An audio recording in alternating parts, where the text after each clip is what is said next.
ډیره مننه ستاسو دعوت نه د ټایم نه چې تاسو کولی شو موږ نه هغه د امارات او د افغانستان باره کې انټرویو والي او پوښتنه وکړي.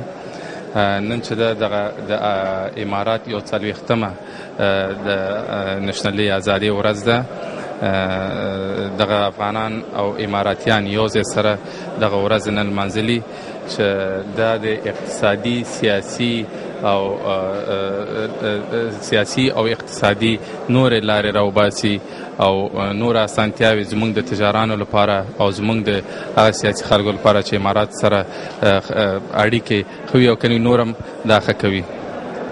ستاسو په نظر کې دا نننۍ غونډه چې ده دا بر افغانستان او د متحده عرب اماراتو په تعلقاتو څه تاثیر وکړي؟ لنډ دا به ډېر ښه مثبت تاثیر وکړي، ولې چې پخوا داسې په اماراتو کې د امارات د نشنل ډے په ورځ نه ده لمانځل شوی پخوا، نو دغه اول ځل ده چې ډېر په غټ سطحه ولمانځل شو او زما په فکر چې دا به ډېر یو مثبت اثر واچوي د افغانستان او امارات د که سیاسي که تجارتي اړیکې په دواړو باندې.